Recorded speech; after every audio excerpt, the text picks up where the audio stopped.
my name is Vanessa. Welcome back to my channel. I think it's a good time to do a fall wrap-up video. It will be about 14 books in total between September and October. I've also, 4 of these books are from a reading vlog I did where I read folk horror books, so you can watch that for more in-depth reviews. But anyways, let's just get into it then. So the first book I read at the very beginning of September, I was like on this kick where I just like missed college, and I was a comms major in school, which people think is like a nothing major, but I genuinely thought it was so interesting to do like media studies. And I talked about this in my previous wrap up, but I had read The Image by Daniel J. Boorstin. If you have any interest in media studies at all, I highly recommend reading that one. It's from the 60s, but it does have like a lot of cultural relevance even today. It's talking about how contrived everything seems in this area of like new media. So coming off of that kick, I wanted to pick up another book that's usually recommended in tandem with that. So I read Amusing Ourselves to Death, Public Discourse in the Age of Show Business. When I was reading this, I think I realized that I must have read it / studied it in some capacity during school, because so much of it was very familiar to me, which is why I wasn't particularly like mind blown by it, but also I've spent so much of my life thinking about this sort of thing, where it's not necessarily that it told me personally anything new about media, and about how certain institutions can be broken down by this obsession with entertainment, and how things that used to exist for information, or how religion used to exist for faith and prayer and everything like that, kind of now everything needs to be the most entertaining it could possibly be all of the time. Which, I mean, I think that we can all agree, especially in the age of short form content, just how much worse that it's gotten in that regard. But in particular, one of the things I like most about this book, and this was a while ago, so what I can remember the most about this was the bits about religion, because I did find that really interesting. I mean, like, my family hasn't really been like practicing Catholicism for like since I was a kid. Essentially, I did get confirmed, so I've done kind of all of the like cultural rituals, I guess, but that's just because like my mom grew up like culturally Catholic, and it was important for her to pass down that culture to me. So I'm like glad in a way to have had that experience, but it was like I have this similar problem with a lot of religion these days. Even when I was a kid and I was still attending mass, and then I'd go to, for example, like my friends' Protestant churches, like mega churches that were like in wealthy white areas, and a lot of it is just like, how can we make this as impactfully entertaining with like the very minimal amount of religion that we could put into it. And yes, this is definitely going to be like, it's going to be like congregation by congregation basis, but in general, I remember thinking like, I don't know, this doesn't like feel like church, this feels like entertainment, and it's like, how far are we missing the point? Anyway, I don't know if that makes much sense, but that was what I was pondering. I was pondering that thought about that feeling I got when I was in those mega churches, especially coming off of Catholic masses, which are a little bit different, but have a similar problem with everything needing to be entertaining recently. Here's like a quote that I have. I have it on my Goodreads still, so I'm just gonna read it straight from here. But there is no doubt that religion can be made entertaining. The question is, by doing so, do we destroy it as an authentic object of culture? And does the popularity of a religion that employs the full resources of vaudeville drive more traditional religious conception into manic and trivial displays? The danger is not that religion has become the content of television shows, but that television shows may become the content of religion. And I did think that that was really interesting, and it made me reflect on my past experiences in churches, especially growing up like in the 2000s. Like this book was written well before then. And it's like, I wonder like how far we've come. Like he's referencing in particular in this passage, like TV evangelists, which of course have a lot of very deeply evil like roots there, but now we're kind of turning into like this era of social media, and what sorts of like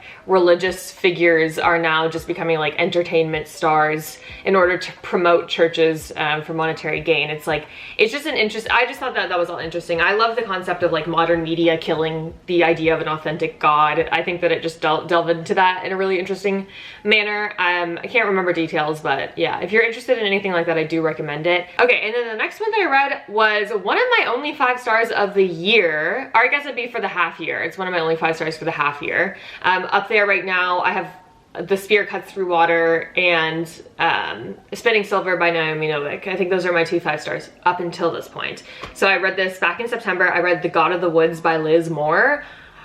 Whoa, I loved this so much. It's a pretty hefty book. Like, I think for like a thriller book, it's over 400 pages. Like, it might be right under 500 pages, but I read it in 2 days flat. I just like could not put it down. I was so obsessed with this style of storytelling. If you don't know what this is about, basically this is about a camp, like a children's summer camp in the 70s, and it's in this like town that has this very prolific and important, very wealthy family who owns this summer camp, and also of course owns a bunch of land, and a lot of the residents of the area are employed by these people. And basically one day during the summer camp, one of the bunks is empty, and the bunk belongs to the daughter of this mega wealthy family, and people are basically trying to figure out where she went, who she was with last, what her connection was.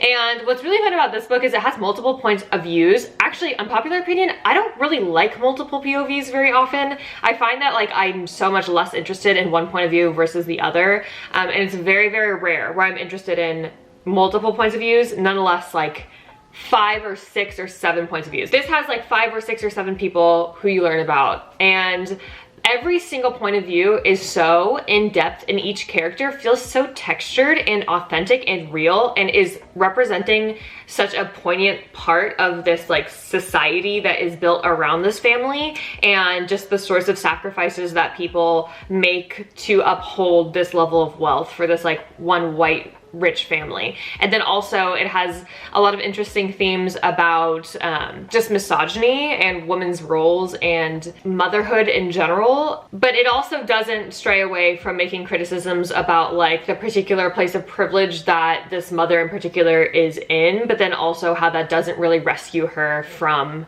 this life of misery that she has.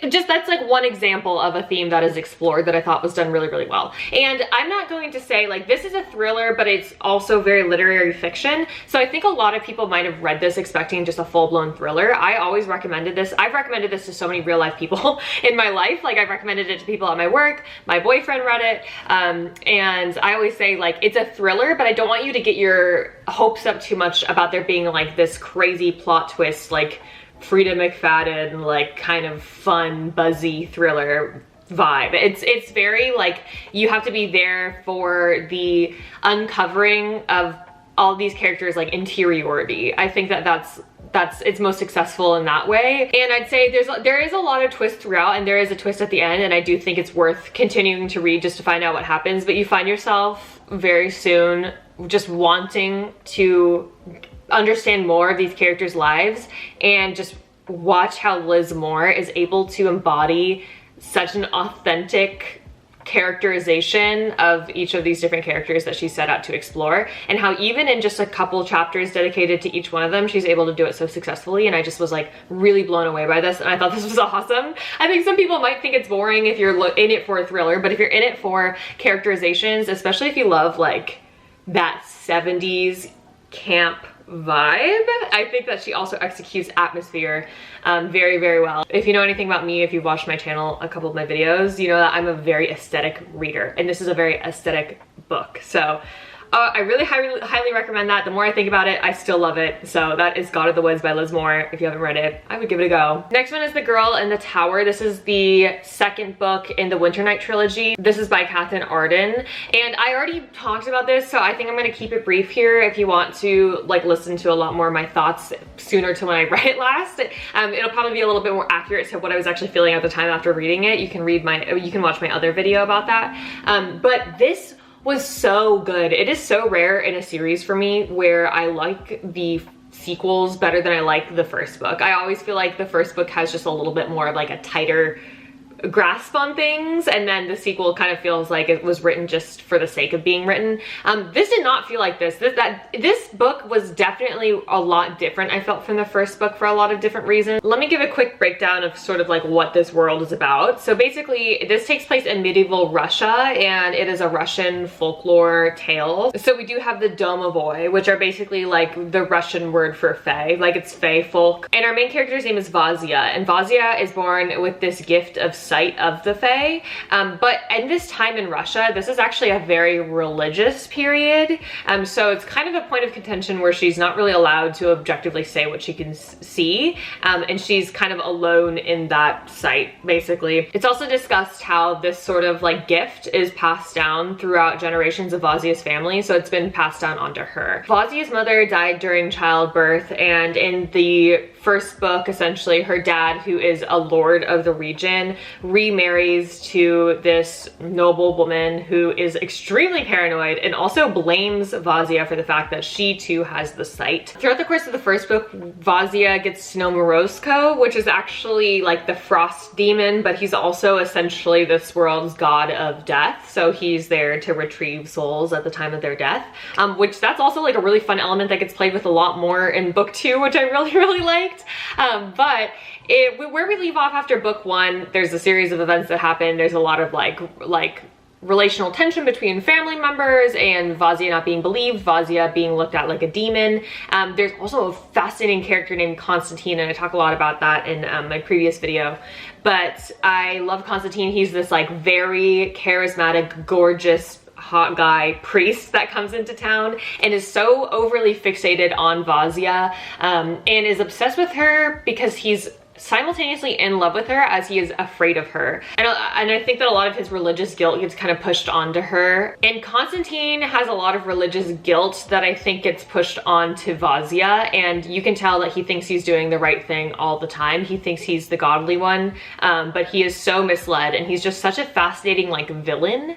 And so we get to see a little bit more of him in this book. But I think that book 2 focuses a lot more on Vazia's decision to make a world for herself outside of marriage. We start book 2 with her choosing between marriage and a convent. She's judging her way through life, just trying to keep her head down and trying to not make too much of a fuss, essentially, until she kind of gets recognition from a series of events for being this very like prestigious religious figure, and essentially like kind of getting like this pseudo sainthood status. And then a lot of different circumstances roll from there, and things get unveiled, and she has to kind of find her way out of a bunch of different situations. In this, she gets to go to Moscow, where she receives a lot of fanfare, and she's also reunited with her older brother and her older sister Olya. One thing I really liked about this was we focused on this very different characterization between Olya and Vazia. Like, there's a point of contention where Olya is not like thrilled with the life that a woman has to lead, but thinks that it's just the most practical to accept what you were given and understand that like, I have a good life here. Like, I'm married to this wealthy man. I just can keep my head down and accept what's given to me. And Vazia is like not willing to accept it. And I think that Vazia looks up to her sister so much, but as she's grown older since the first book, there's a lot more tension between them, and that comes to a really good boiling point in this book that's quite like gut-wrenching. And I'd say like one of the reasons why I like this book so much was because of the plot line that we get with Vazia and Olya. I'm a big fan of like sister stories. Just the themes, I really like them. I think that the series is just like so beautifully written, and it just it just feels so rich when I'm reading this book. Like, sometimes I read a fantasy book and I'll be like, okay, yeah, that was fun, but it's just like, I feel like I'm reading a book when I'm reading this book. This book feels like I'm in a world, if that makes sense. So that too, I just like, I don't know, I just really love this series, and I need to read the third one, but I think I might wait till winter because it's a very wintry book. So that is The Girl in the Tower by Catherine Arden. The next book I read was Stories of Your Life and Others by Ted Chiang. This is a popular one, but it's like from a while ago. Like, I think people were talking about it a lot more a couple years ago. I think it has a lot of acclaim, and I think for good reason. This is a series of sci-fi short stories that lean from like linguistics to mathematics. It's very varied in the sorts of like subject matter that it's touching on. You can tell that Ted Chiang has like spent a lot of research in a lot of different areas to be able to write something like this. I talked about this again in my previous little update wrap-up thing that I'd made of 3 books that I really liked recently. I really, really enjoyed this, and I think that every single story is super, super good. I just have my own partial opinions about certain ones over others. Like, I really love Christian religious folklore, so there's particularly the final story in this is about a world in which, what if the Christian mythology was real? Like, what if angels were real, angel sightings were real, miracles could actually happen? And it kind of gets into the ethical and moral dilemma that humans would face if, for example, angels could appear and then, you know, bestow miracles onto certain people over others and remove illnesses, chronic illnesses, abnormalities, deformities, taking lives and giving life to others, and how humans would have to cope in that environment. And it's just really interesting because it does kind of emphasize a lot of conversations that people have surrounding religion, and like, why does God hurt people and then let other people live? Or why does he take lives so early? Or why does this person get to be cured from cancer and this child has to die from it? Like, what is the reasoning behind it? And just a lot of that sort of crisis in faith that I think a lot of people have in our real world, but applying it to like this like kind of mystical version of reality, like a speculative fiction version of reality where all that is like very, very tangible and like actually like mundane almost, which I thought was really, really fun and super interesting. So I was partial to that story, but most of the stories are more sci-fi leaning. So this is actually the book that inspired the movie Arrival, which was my second favorite short story because I really love linguistics. So yeah, if you haven't read this yet, I do really recommend it. I think that his writing style is very academic. So to me, I'm like back and forth about academic writing style. Like, sometimes I really like it, and sometimes it just looks like brain mush to me. So in this one, a little bit my brain got mushy in some of them, which is why even if I really would have liked some of these, I just don't think that I was applying my critical thinking skills as well as I maybe should have taken the time to do for a couple of these short stories. But if you have the time to sit down and actually digest some of these more difficult passages in this book, I think that you would love this if you're like someone who likes to sit down and do that. I wish I did that, but for the ones that I did fully understand the first go round, I really enjoyed that as well. So, but yeah, it was great. So that's Stories of Your Life and Others by Ted Chiang. The next book I read is The Jasad Heir, and I swear I've spent like 40 minutes talking about this already. I will keep this so brief. This is about a girl named Sylvia who is the former heir of Jasad, which is one of the kingdoms in this sort of land where there are several kingdoms. The Jasadis have essentially been like nuked. Like they're gone. There was a siege on them. All of the other kingdoms had essentially teamed up, and in one night called the Blood Summit, all of the royal family were killed, and then from thereafter, anyone with Jasadi blood is hunted. And the reason they are hunted is because Jasadis are the only people in this land that still have magic in their blood from like centuries and centuries and centuries ago, when like the gods of the land kind of had bestowed magic onto their people of the land, like the humans of the land. But there is this like weird craze and fear and paranoia about like magic, becoming magic mad essentially. And so because of that fear, the Jasadis are heavily oppressed and are essentially always sentenced to death. Like they say, we'll give you a fair trial if we found that you're Jasadi, and we'll determine if like you're like not a hazard or a threat to society, but pretty much 100% they will be executed. So she's just trying to keep her head down, and she is an interesting character because she's really reluctant to be this like hero of Jasadi. There are Jasadi resistance groups that are wanting to rebuild Jasad and have heard rumors that she is alive, but she is like, I want no part of it. My whole family is dead. I had to survive really harsh conditions with this really harsh woman from Jasad right after the summit in the woods, and had to learn a lot of lessons there. I'm just not interested in living a difficult lifestyle anymore. I have these good friends. I live in this like kind of foster home in a way, and it's kind of this found family there. And it's just a really interesting kind of conversation about like, what do you owe your people essentially, especially since she was so young when Jasad was overthrown and her family was killed. So she's kind of feeling this detachment from it, whereas like other people think that she's selfish for not stepping up to the plate in this situation.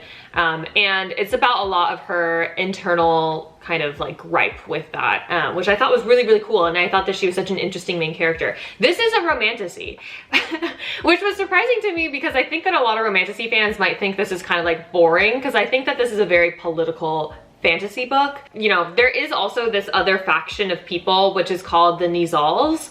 And essentially the Nizals operate as like a law enforcement type of like institution, but in the way that it has evolved now, they are essentially like the most powerful pseudo kingdom in this entire land, because they have sworn to protect everyone from Jasadis, and so they're basically like the law enforcement of Jasadis. And after a situation that occurs in this village that she has been keeping her head down in, Sylvia runs into the heir of the Nizal, named Irene, and Irene finds out very quickly that she has magic and enlists her help to essentially lure out the resistance groups so that he can kind of squash them down. And she, already feeling like she doesn't owe the rest of her very meager life to these people, accepts this deal because she's just trying to like keep her head, because otherwise she would be killed by Irene.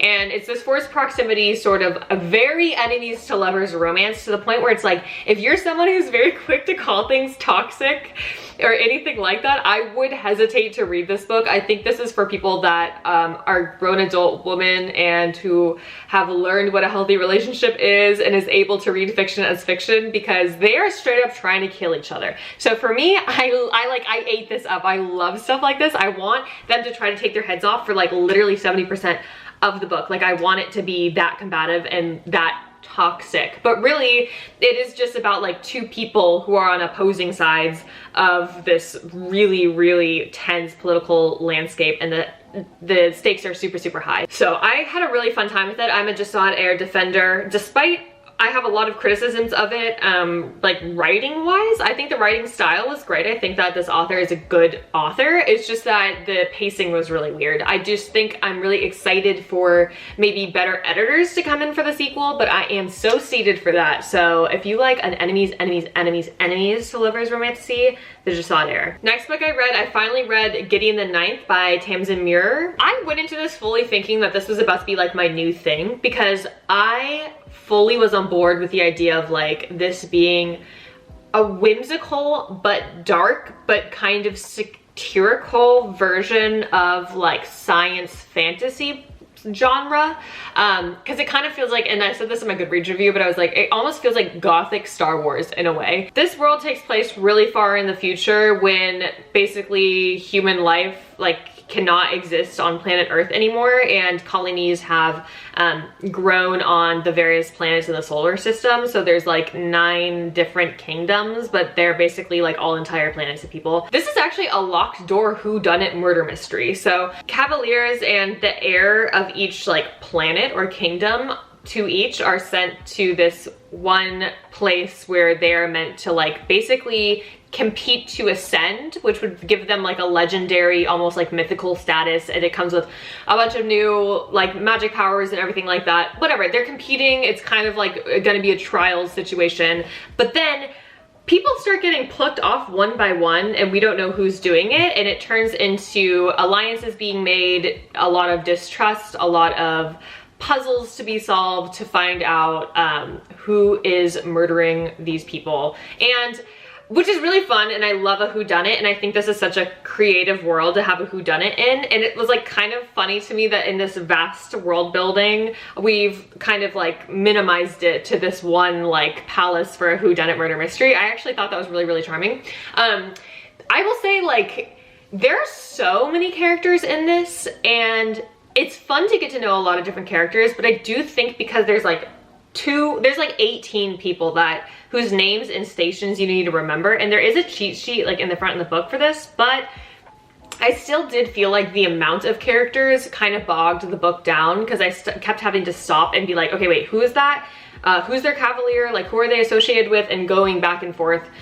between all of that, which does make it confusing. I think that a lot of people say this, that this book is a bit confusing, and it's not in like a lacking media literacy way. I just think that there's a lot of characters. There's a lot of characters and there's a lot of alliances to keep track of. It is possible to keep track of them, but it just doesn't make for the most like smooth reading experience.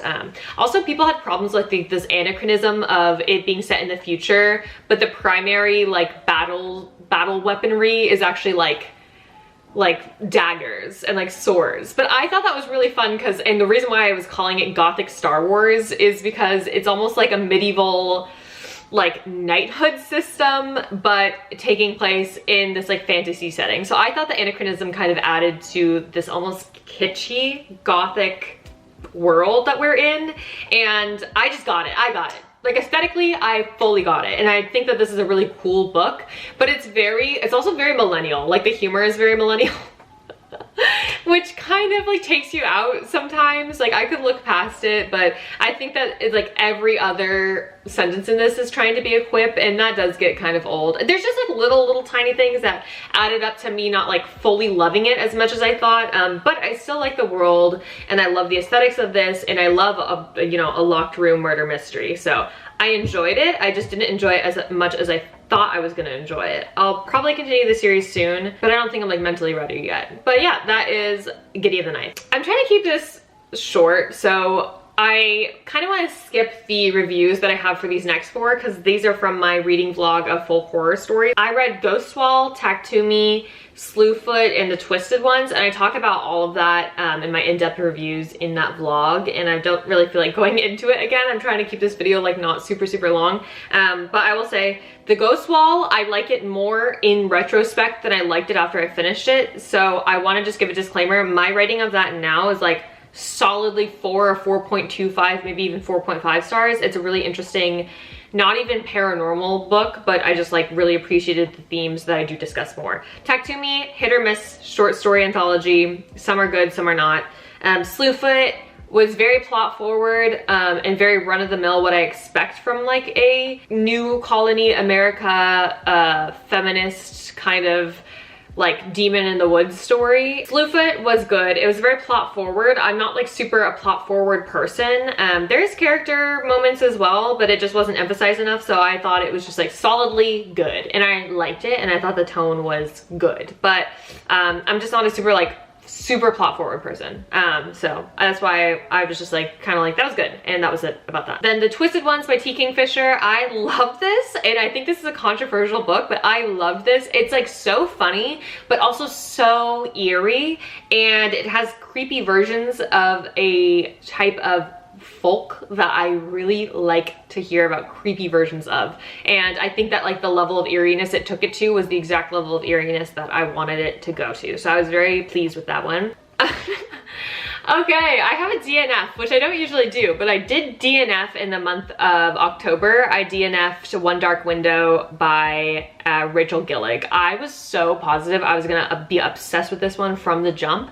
And I will say, like, what people say about the atmosphere of the misty woods and everything in this is true, but I was just so bored. I was so bored. And I also felt like our main character who we're following, basically she has survived this illness which gives people like demonic powers, and hers like never manifested, so she was able to avoid the law enforcement, which tends to take away the people that come down with this sickness, to keep them off the street and keep people away from them and keep them safe, and they are never to be seen again, essentially. She finds a demon card and touches it, which then activated this demon that lives inside of her head that talks to her at times and sees behind her eyes and can sometimes give her like inhuman strength at times. Another element to the system is that there are like magical cards that exist in this world, and oh my god, I can't even remember the plot of this book. Another element of this is there are magical cards that have been created by this mystical god who then gave this deck to this like very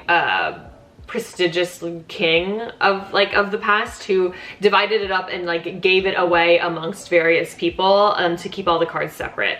And So there's like always a lot of like trading and bartering and robbing going on, even though it's like super illegal to steal a card from someone. And mostly people can buy these cards with money. So the most wealthy and powerful people have these cards and have the power of these cards. But each card is attributed with a different power that you can activate or turn off kind of at your will if you like tap it twice. And so she found a demon card, which is a relatively rare card if I'm not mistaken. And that's what kind of like triggered the demon in her head. That's not actually what the power is of that card, but that's how the sickness manifested its magic when she initially thought that like she had no like symptoms. That was the symptom, is the fact that if she touched this card there would be a demon in her head. And that's about where I got left off with it. Nothing plot-wise of significance happened for the 40% of the book that I was reading. I thought the main character was like kind of boring, and like I just didn't feel like she had anything unique about her to root for in particular, or maybe I'm just not at that point of the book. Also, this is like described as a slow burn romance, I think. I fully thought going into this that the slow burn romance was gonna happen between her and the demon in her head, and I don't know if we get there, but there is this boy named Raven, which of course his name is Raven. He's tall and he has dark hair. And then they kind of have this immediate attraction, and he has this like immediate adoration for her, and it was not slow burn at all. And so I was like, oh, maybe the subplot will be fun, and it wasn't very fun to me. I still, like, it's not even that bad. I still think I will go back and finish it, and it does seem like a very good fall book, but I just was really having a hard time picking it up, and I was not that interested in it. So I DNF'd it, and that is One Dark Window. The next book I read and finished for real is The Stardust Thief by Chelsea Abdullah. I really enjoyed this one. I think, again, this is one that really is plot forward, but I do think that it mixes its like character moments in very well. This is like an Arabian inspired fantasy. It says like in the blurb that is inspired by 1001 Nights, which there is like an element of that, but essentially it follows our main character, who is the Midnight Merchant. Essentially she collects various magical like tomes and artifacts essentially, and she kind of like barters for them and sells them to highest bidders and everything like that. And she has this companion who's actually a djinn, and djinn in this world are pretty heavily hunted. And her relationship with this djinn is also really, really interesting. They're like very tightly bonded, and they kind of go to great lengths to save each other, and he makes a lot of sacrifices for her. So I did really enjoy that aspect of it as well. Anyway, so back to the plot. So she's a Midnight Merchant. One day she runs into the prince who is under disguise. He just wants to go out, and he loves stories, and so he just wanted to go out and listen to a storyteller, but he gets wrapped up with I think it was an Ifrit. Some demonic entity was essentially trying to mess with him, and she comes in and she saves him. And because she saved him, this catches the attention of his father, who is the Sultan, who is like, oh, you're a Midnight Merchant. You saved my son. I need you to find this like mystical lamp, which is this very important artifact. And so it has no choice but to go on this sort of like epic journey, basically. So it is a very like fantasy journey with a cast of characters. The prince comes along, her djinn companion comes along, and it's just like a classic fantasy. If you're more used to European settings, this will kind of switch it up a little bit. And also it is fun to see the various like folklore stories that are weaved into this, like such as 1001 Nights. And it's also really fun to hear about like ghouls and ifrits and jinn and these fae folk that I just don't get to see as much. So I had a really good time with this. I just don't think it blew my mind. Like, I think it's like the sort of exactly the sort of story I'd expect from this. And I do think like, I think that the stakes were like appropriately high. I think that the pacing was like appropriately fast. Again, I'm just not super a plot forward person. So for me, it was like, I had a hard time even recalling the like plot, like the main plot of this book, because I usually just remember like more visceral feelings, and I don't think that this gives you like too much like of any sort of like a lot of visceral feelings. This is more just like, if you want a fun time, this is a fun time, and the characters are lovable. So I did enjoy it, and maybe I'll probably read the sequel. I'd be interested in it, and I'd be interested in more of this author's work. But that is The Stardust Thief by Chelsea Abdullah. The next book I read is Giola I don't remember how to pronounce it. It's Italian. This is by Jennifer Marie Thorne, and this is a classic haunted house story, but it takes place in this countryside of Italy. This American girl, Anna, is going to meet up with her family for a family kind of get-together in Italy that has been planned for months, but she is dreading it the whole way there because there's rising tensions with her and her older sister, who is very type A and very different from her, not getting along. There's also her brother's new boyfriend, who is very prissy and makes a lot of snide comments and is hard to converse with, who she just doesn't really disagree with him as a life partner. And she also is a little bit like the runt of this group because she does not have like the clearest kind of path for herself, and they allude a lot to the fact that in previous family get-togethers she's always found a way to like make it about herself or like ruin it with her selfish actions. So she gets to this countryside and they are staying at this Airbnb, which is this really gorgeous kind of Gothic style Italian castle in this small sleepy Italian countryside town. But very soon when she's there, she gets a weird vibe and it is very unwelcoming, and she is noticing, you know, windows that weren't there before, doors that are shutting when no one's in them, you know, like blinds flitting closed, and she's becoming increasingly unsettled, and more paranormal happenings take place over the course of the week that they're there as tensions with her family rise. And this is very, very character driven. Like this is under a horror book, but if you're a horror reader, I know a lot of horror readers hate this book. They hate this book. I came away really, really enjoying this book. I thought it was really, really good, but I can't stand horror. I get scared too easily, and this book really actually did scare me. But if you're like a hardcore horror reader, this will not be scary to you. It's just a classic like ghost haunting, and it's kind of just like an extended metaphor for Anna being like the source of her own problems and the source of everyone's problems, and being this extremely selfish person and having a hard time seeing that. So essentially every single character in this is unlikable. They're unlikable on purpose, and the haunting itself is challenging that. So I really liked the themes of this. I love a family drama. I especially love to read a creepy family drama during fall time for some reason. So it really delivered on that, and I thought it was super atmospheric, and I thought that the writing was I really liked the writing style as well. And I personally was really freaked out, but if you're a horror reader, I think you'd think this is boring. And if you're also someone who's like, I need at least someone to root for, you shouldn't read this book, because there's no one to root for, and the main character sucks, and you're stuck inside of your head. So if that pisses you off, this will piss you off. But I love stuff like that. I love when we're stuck inside a horrible person's mind, and this is exactly that. So I enjoyed it. I really enjoyed it. I'm a whatever. I'm a Diavola defender, but I think that it is a highly contentious one. That's just my take on it though.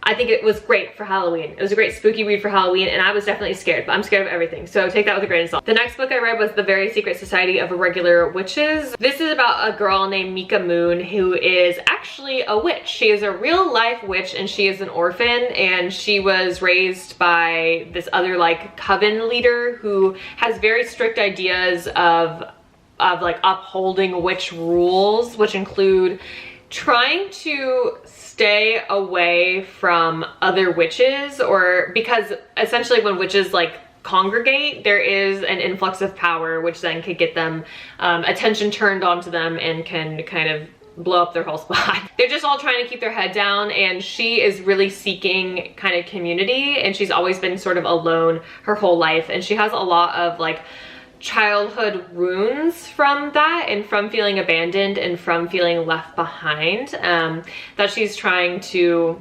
fix within herself, I guess. And she's trying to do it all by herself because no one was there for her. So to find a community, she is a YouTuber who posts videos of herself pretending to be a witch, like with sparkly makeup on and making like recipes of like potions and things like that. And it's more just like a way to find community, and not like she's actually giving away her identity as a witch. Everyone online just assumes that she's like a kind of like a cosplayer, or like just it's just like a fun character online. So she gets a call from Ian, who runs this small tiny little orphanage of just 3 girls, like this little house that 3 girls live at, and is saying, I need a witch to come and teach these 3 young witches how to control their magic, because things are getting out of hand as they get older and as their magic becomes more powerful, and he is not a witch, so he does not know how to handle it.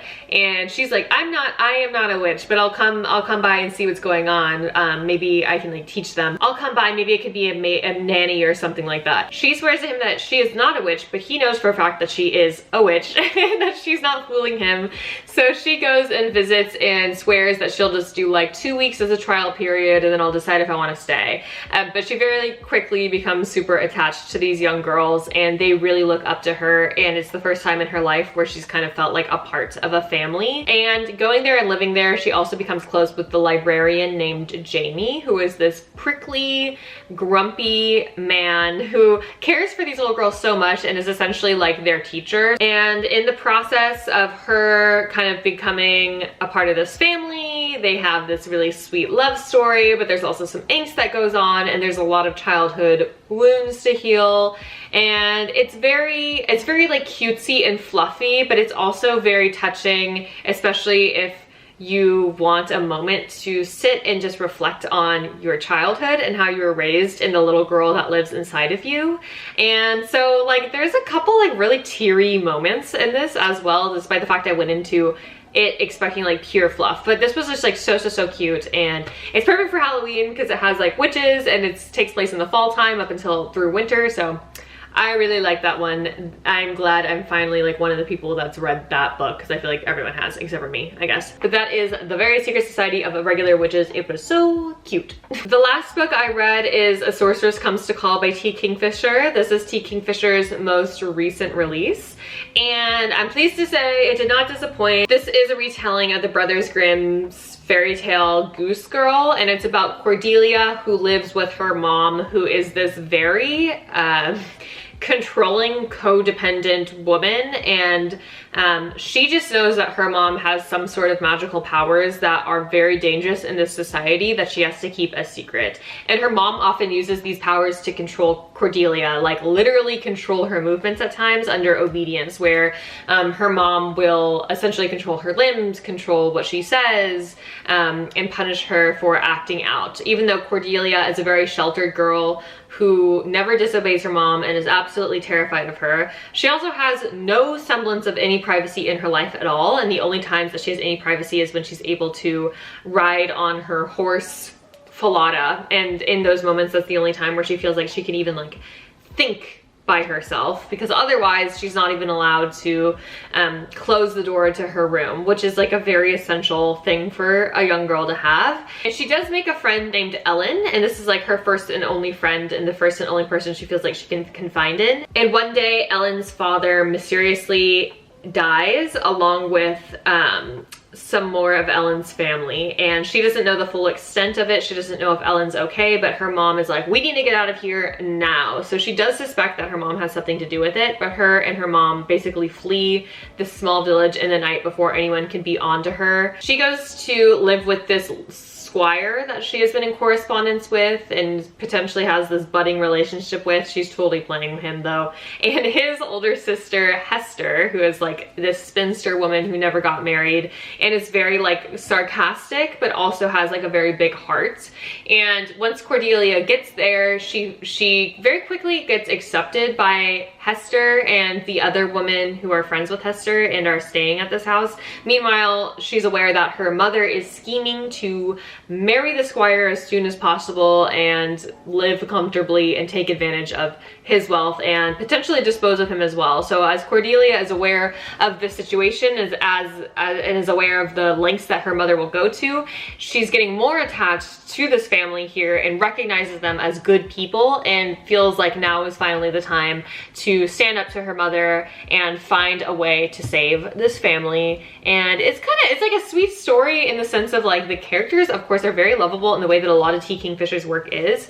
And a lot of her themes tend to deal with like a girl and dealing with like an older woman of some way, or some sort of female relationship being codependent or toxic in some way. I'm noticing this as like a theme in her books. Like there always tends to be like an older figure that you can seek to for like that pseudo mother role or like for comfort. and someone who you're like trying to break this toxic cycle with. I feel like a lot of her books are like extended metaphors for a lot of these sorts of like relationships, and this one was no exception, and I thought it was done very, very well. And I do love the characters in this one. I love Hester, and Hester has this really sweet romance with this man named Richard, and they basically show her what it's like to be like fully supported and feeling safe with an adult for the first time ever, because a lot of the stuff that her mom puts her through is like objectively so horrifying. Most of like the horror is in the real abuse that we do see in real life. And yeah, it was really good. I really enjoyed it. I think I gave it like 4 stars. I wouldn't say it's like my favorite T. Kingfisher book, but I think it lives up to the hype of T. Kingfisher, and it's perfect for fall. So if you haven't read that one yet, I do really recommend that one. I thought it was quite good. But yeah, that concludes my wrap up. I think that I talked way longer than I meant to. I got carried away. I don't know, I never know how to stop myself. But anyway, let me know if you've read any of these and what you thought about them, or what you read this fall. If they're anything similar to this, I'd love to hear. But that wraps it up for today. Thank you for watching. I'm gonna sign off here because I've talked too long. Goodbye!